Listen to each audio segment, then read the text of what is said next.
찬송가 438장을 함께 불렀었는데요. 찬송가 438장의 그 후렴은 이렇습니다. 할렐루야 찬양하세 내 모든 죄 사함 받고 주 예수와 동행하니 그 어디나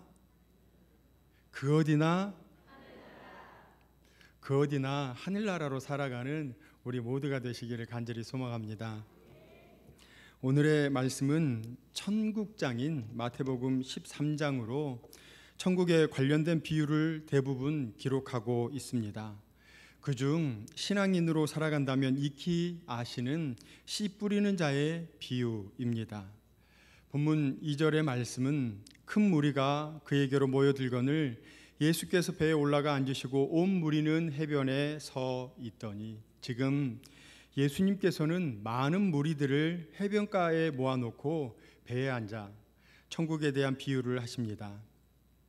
3절 말씀을 보시면 예수께서 비유로 여러 가지를 그들에게 말씀하여 이르시되 씨를 뿌리는 자가 뿌리러 나가서, 예수님께서 비유로 여러 가지를 말씀하셨습니다. 여기서 비유는 천국 비유이고 여러 가지는 7가지인데요. 씨, 가, 겨, 누, 보, 진, 그입니다. 씨는 씨 뿌리는 자의 비유, 가는 알곡과 가라지, 겨자씨, 누룩, 밭에 감추인 보와 좋은 진주를 구하는 장사, 바다에 치고 모는 그물의 비유, 이렇게 해서 7가지입니다. 비유, 여기서 비유란 파라볼레라고 합니다. 파라, 던지다, 볼레, 옆에 던지다는 뜻으로 한 사물을 또 다른 사물 곁에 놓아두고 대조, 비교함으로써 그 사물의 실체를 정확하게 파악하게 하는 예수님의 진리 교육의 한 방법이었습니다.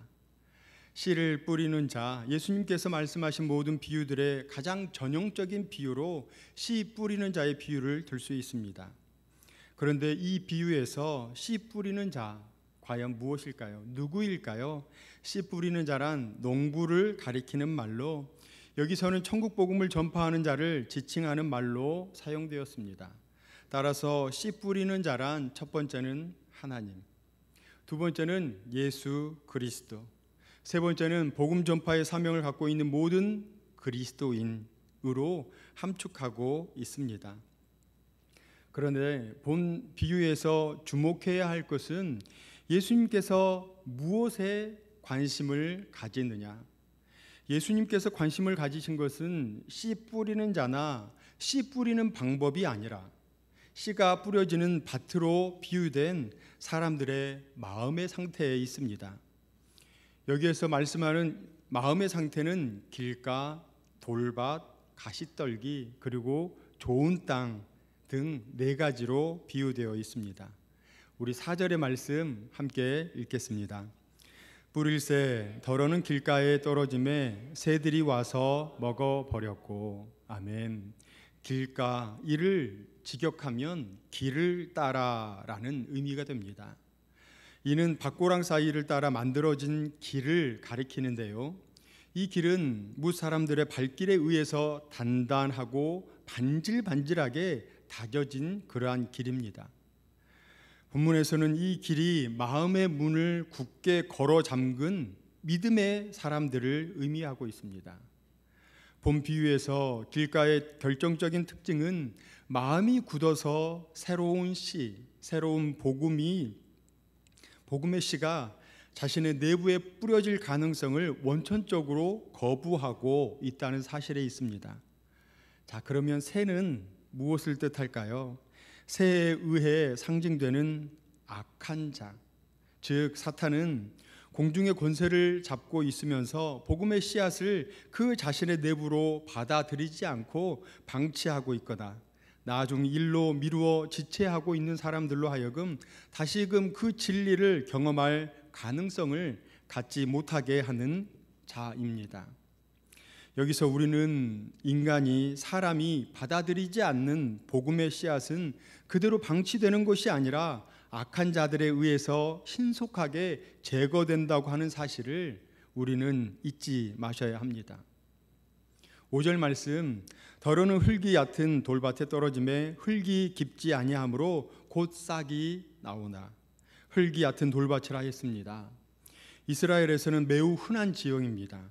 석회석 지층 위에 얇은 지표가 형성되어 있어서 자연히 바위의 온기에 의해서 뿌리가 쉽게 나오지만 흙이 깊지 않아서 뿌리가 계속해서 성장할 수 없는 곳을 가리키고 있습니다. 흙의 얕음은 곧 복음의 진리를 받아들이는 신앙 인격의 천박성, 경박성을 매우 효과적으로 형상화시켜주는 표현입니다. 이러한 이들의 특징이 있는데요. 그 특징은 행동은 빠르나 지속적이지 못하다고 하는 것입니다. 특별히 물질 문명과 과학의 발달로 극도의 속도와 거대한 분량만을 추구함으로써 대부분의 인간의 심성이 메말라 가면서 돌밭 유형의 사람들이 빈번하게 우리는 만날 수가 있습니다. 6절의 말씀 우리 함께 읽겠습니다. 해가 돋은 후에 타서 뿌리가 없으므로 말랐고 해가 돋은 후. 식물은 뿌리에서 올라오는 습기와 영양분도 필요하지만 태양열 또한 필요합니다. 여기서 흙이 씨로 비유된 복음을 받아들이는 영혼의 상태를 뿌리가 씨 자체에서 나온 그 생장력을 가리킨다면, 여기 해는 그 복음의 씨가 계속해서 자랄 수 있도록 도와주는 각종 연단과 훈육을 가리킬 수 있습니다. 즉 씨 뿌리는 행위가 일회적인 반면 여기 해는 계속적인 에너지 공급 행위, 즉 일반적 신앙생활을 통한 신앙 훈련을 가리킨다 할 수 있습니다. 여기서 밭은 우리 사람의 영혼 상태의 상징이며, 얕은 돌밭은 결국 껍데기는 부드럽지만 그 속은 아직도 채 깨어지지 않은 완악한 상태의 심성을 지닌 사람을 가리킬 수 있습니다. 즉 겉마음은 경박한 정도는 아니지만 그 속마음은 성령에 의하여 부서지지 않고 자기 아집과 주장으로 가득 찬 상태의 사람을 가리킨다 할 수 있습니다. 이런 밭으로는 복음의 뿌리가 내려질까요? 내려지지 않습니다. 7절의 말씀 함께 읽겠습니다. 더러는 가시떨기 위에 떨어짐에 가시가 자라서 기운을 막았고. 가시떨기, 이를 가리키는 단어가 열매가 없어서 쓸모가 없는 것을 가리키는 말에서 유래한 것으로서 기후가 건조한 이스라엘 지역에서 거의 사계절에서 다 볼 수 있으며 그 종류도 약 200여 가지에 이른다고 합니다. 성경에서 가시는 주로 악을 행하는 자, 이스라엘의 적, 저주, 황폐함 등으로 상징되고 있는데요. 본문에서 가시떨기는 천국 복음에 대한 신앙적 장애 요소로서 복음의 씨의 기운을 꺾어버리게 하는 모든 것들을 총칭할 수 있습니다. 그런데 가시떨기 밭은 가시가 자랄 수 있을 정도의 땅의 힘, 지력이 감춰진 곳이지만 생장력이 강한 가시나무 외에 다른 채소나 곡식은 결코 함께 자랄 수 없는 거친 땅입니다. 이스라엘 땅에서는 개간된 밭 옆에 흔한 가시떨기가 자랐는데 이곳에 밀이나 보리씨가 떨어져 같이 자라는 수가 있다고 합니다. 이때 곡식 나달의 푸른 껍질까지는 생기지만 내용물을 계속해서 생겨날 수가 없다고 합니다. 이러한 측면에서 주님을 알고 믿은 지 상당히 오래되었으나 의와 사랑의 열매를 맺지 못하는 성도들의 대부분은 이 세 번째 부류의 땅에 해당한다고 말씀드릴 수 있습니다. 기운을 막았고 문자적 의미로서는 숨을 막아 질식시키는 것을 말합니다. 한편 이 숨 그리고 기운은 푸뉴마, 하나님께서 사람을 창조할 때 흙으로 빚으시고 하나님께서 자신의 숨을 후 불어넣잖아요. 그 푸뉴마가 하나님의 호흡, 하나님의 영입니다. 그런데 이 푸뉴마, 이 성령을 의미하고 있는데요. 떨기가 이 기운을 막았다 하고 있습니다. 믿는 자들이 성령의 도우심으로 살아가는 그 모든 영적 생활을 회방하거나 혼돈시키는 것을 말하고 있습니다. 길가 밭과 돌밭의 경우는 주로 밭 내부에 문제가 있었으나 여기 가시밭은 밭 외부가 문제임을 알 수 있습니다. 즉 앞의 경우들은 마음밭이 아예 근본적으로 문제가 있는 경우이지만 이 경우는 마음밭 자체는 쓸만한데 그 마음밭에 영적 성장에 장애가 될 만한 부정적 씨앗이 더 많은 게 문제입니다. 여기서 우리는 열매를 맺는 좋은 밭이 되기 위해서는 근본적으로 마음밭 내부도 좋아야 하지만 외적으로 각종 신앙적 장애를 극복해 나갈 수 있는 기운찬 영적 생명력 그리고 결단이 있어야 한다는 것을 우리는 알 수 있습니다. 8절 우리 함께 읽겠습니다. 더러는 좋은 땅에 떨어짐에 어떤 것은 100배, 어떤 것은 60배, 어떤 것은 30배의 결실을 하였느니라. 좋은 땅, 좋은 의 뜻으로 사용된 말은 자연의 아름다움과 도덕적으로 선한 상태 이 모두를 가리키는 말로서 좋은 땅이란 땅이 기름지고 수분이 충분할 뿐만 아니라 햇볕이 잘 드는 곳에 위치하여 적절한 땅의 힘이 보존되어 있고 그리고 또 잡초들과 같은 씨앗의 성장에 불필요한 것들이 미리 제거된 순수한 땅을 가리킵니다. 이는 결국 이 비유의 원래 의미와 연관시켜서 생각해 본다면 진리의 복음을 받아들이고 영혼의 심지가 깊고 성실한 자, 신앙적 줏대가 있고 진리에 대해 순박한 자를 가리킨다고 할 수 있습니다. 자, 그렇다면 혹 100배, 60배, 30배는 무엇을 가리킬까요? 좋은 땅에 뿌려진 씨앗의 놀라운 수확량은 4분의 3의 상실, 즉 길가와 돌밭, 가시떨기 위에 떨어진 씨앗으로 인하여 생겨난 모든 손실을 충분히 보상하고서도 남음이 있습니다. 한편 결실의 차이에 대해서 어떤 신학자는 다음과 같이 설명하고 있습니다. 30배는 가장 적은 결실을 나타내려고 한 것이며 60배는 그 중간 정도의 결실, 100배라고 하는 것은 한 개의 곡식 나달이 맺을 수 있는 최고의 결실을 나타내기 위한 예로서 사용된 숫자이므로 모든 결실이 항상 30배, 60배, 100배의 숫자로 거두어지게 되는 것이라고 할 수는 없겠습니다. 경우에 따라서는 200배 혹은 300배까지도 결실을 맺을 수가 있습니다. 이러한 결실이 우리 모두에게 있으시기를 간절히 소망합니다. 우리 마지막 9절의 말씀 함께 읽겠습니다. 귀 있는 자는 들으라 하시니라. 아멘. 귀 있는 자는 들으라. 성경에서 귀라고 하는 것은 복종하는 것과 관련되어 자주 등장합니다. 귀는 이해력과 아울러 순종하려는 마음의 자세를 가리키는 말로 사용됩니다. 오늘 본문에서 귀 있는 자란 하나님의 말씀을 제대로 들을 수 있는 분별력이 있는 자요, 그 말씀을 순종하려고 하는 마음을 준비하는 자를 의미합니다. 그러므로 하나님의 말씀을 다 잘 들으시고 순종하시는 귀 있는 성도가 되시기를 주님의 이름으로 축원합니다.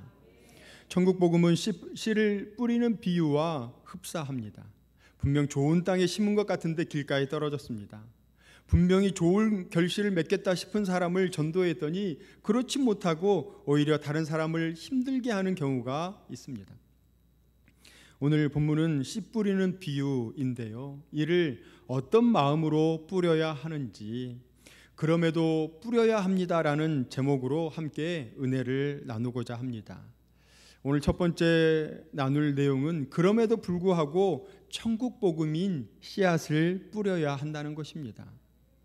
그럼에도 불구하고라는 말은 앞 내용에서 예상되는 결과와는 다르거나 상반되는 내용이 뒤에 나타날 때 앞뒤 문장을 이어주는 말입니다. 혹여 뿌린 씨앗이 다른 곳에 떨어져도 그럼에도 불구하고라는 마음으로 뿌려야 한다는 것입니다. 본문에는 좋은 땅에 떨어지는 것은 물론 길가에 떨어진 씨, 돌밭에 떨어진 씨, 가시떨기 위에 떨어진 씨가 등장합니다. 굳이 믿는 사람, 복음을 받아들일 만한 마음의 준비가 된 사람만을 이야기하는 것이 아닙니다. 모두를 말하는 것입니다. 그런데 좋은 땅에 떨어질 확률은 4분의 1에 불과합니다.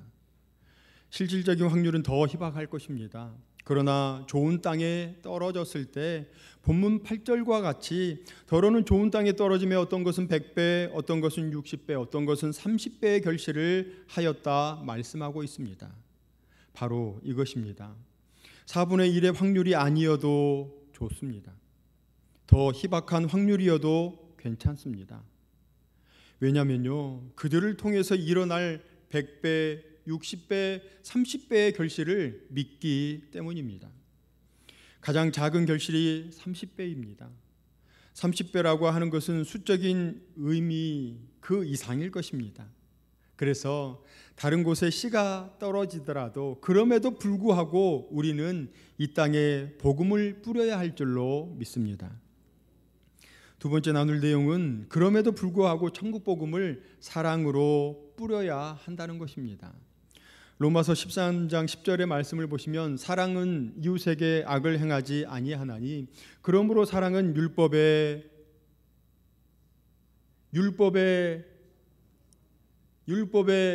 완성이니라. 아멘. 씨를 뿌릴 때 뿌리는 사람은 사랑으로 뿌려야 합니다. 씨를 뿌리는 사람의 측면을 그 단면으로 보면 어떨까요? 힘이 듭니다. 수일 전에 땅을 골라야 하고 돌을 골라내야 하며 뿌릴 씨를 미리 점검해야 합니다.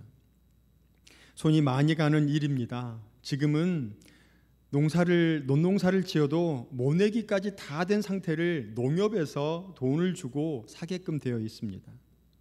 그럴지라도 손이 많이 갑니다. 피곤하겠지요. 그럼에도 씨 뿌리는 사람은 사랑으로 뿌립니다. 왜냐하면 나의 가족이 이 음식을 먹겠지.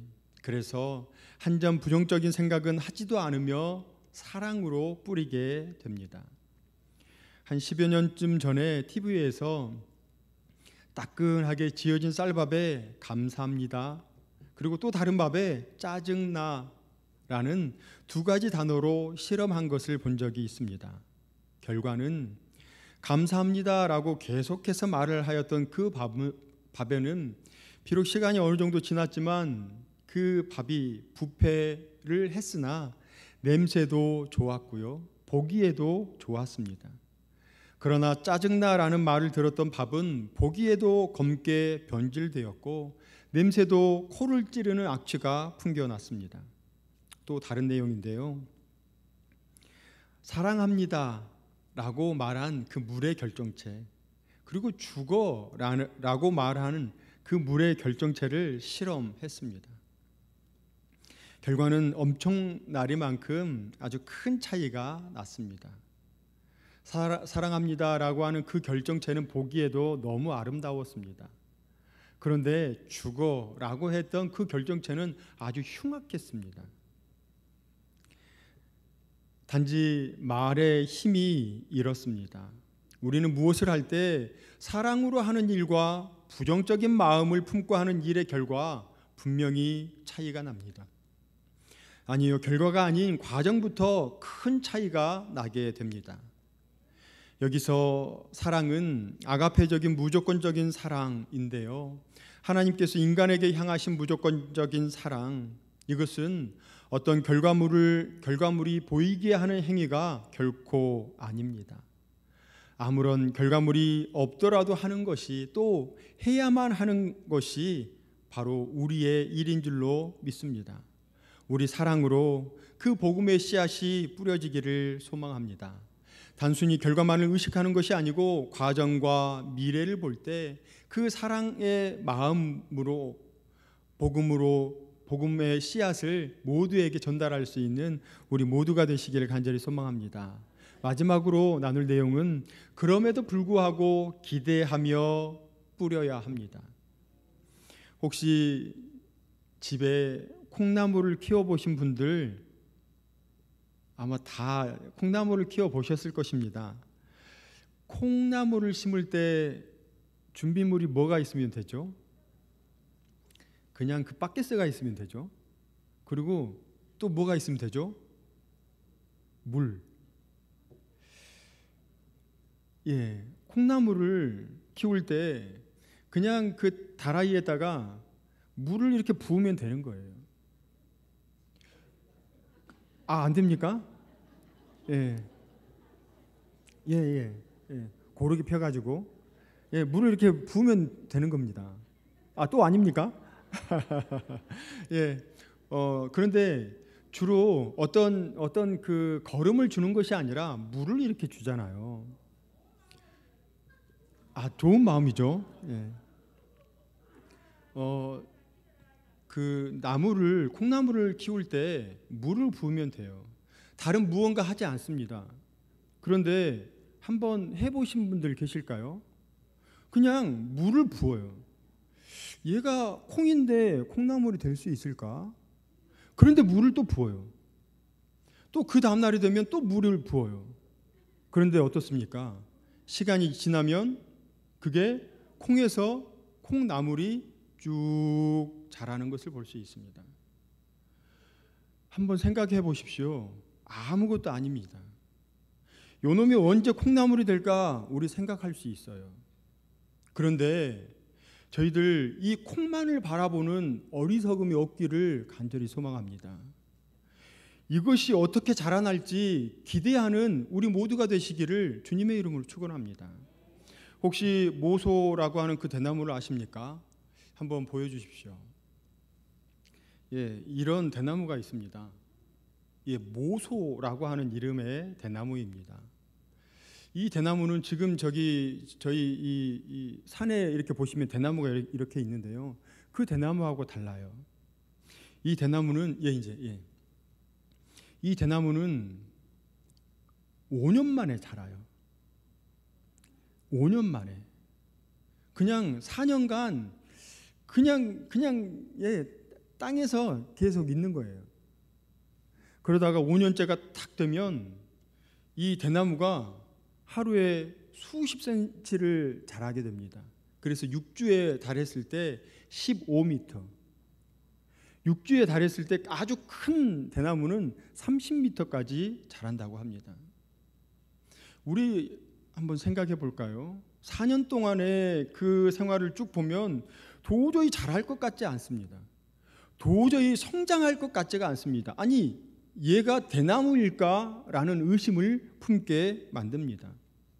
그런데 5년째가 이르렀을 때 아주 어마무시하게 자라는 것을 볼 수가 있습니다.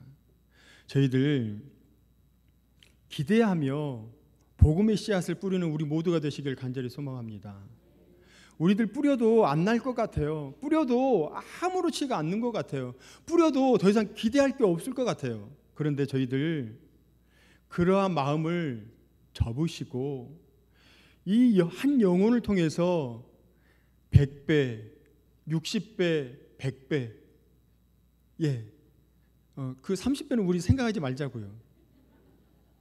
100배, 60배, 100배, 그리고 200배, 300배의 그 결실을 기대하면서 저희들 하루하루 뿌리는 그 복음의 씨앗을 전하는 우리 모두가 되시기를 주님의 이름으로 축원합니다. 오늘 말씀을 정리해 보겠습니다. 하나님께서 사랑하시는 성도님들, 그럼에도 불구하고 천국 복음인 씨앗을 뿌려야 한다 말씀을 드렸습니다. 혹여 씨앗이 좋은 밭이 아닌 다른 곳에 떨어진다 하더라도 복음을 이 땅에 뿌리는 것을 주저하지 마시고 그럼에도 불구하고 뿌리시는 우리 모두가 되시기를 주님의 이름으로 축원합니다. 두 번째 나눈 내용은 그럼에도 불구하고 사랑으로 뿌려야 한다 나눴습니다. 사랑으로 하는 일과 부정적인 마음을 품고 하는 일의 결과는 분명 다를 것인데요. 사랑의 마음을 가지고 그 복음을 내 온몸에 품고 전하시는 은혜가 우리 모두에게 있으시기를 간절히 소망합니다. 마지막으로 이 땅에 천국 복음이 확장될 것을 기대하며 그럼에도 불구하고 뿌리시는 은혜가 찬양 예배에 나온 모든 성도님들에게 있으시기를 주님의 이름으로 축원합니다. 사랑과 은혜가 풍성하신 하나님, 오늘 찬양 예배로 은혜를 나누게 하시니 감사를 드립니다. 하나님, 사랑하시는 사천읍의 모든 성도들에게 환경과 여건에 굴하지 아니하는 신실함이 있게 하시고, 그럼에도 불구하고 복음의 씨앗을 뿌리며 전하는 선교자의 삶을 살아가게 하여 주옵소서. 그러할 때 하나님께서 30배, 60배, 100배의 결실로 응답해 주실 것을 믿습니다. 기대하오며 예수님의 이름으로 기도드립니다. 아멘.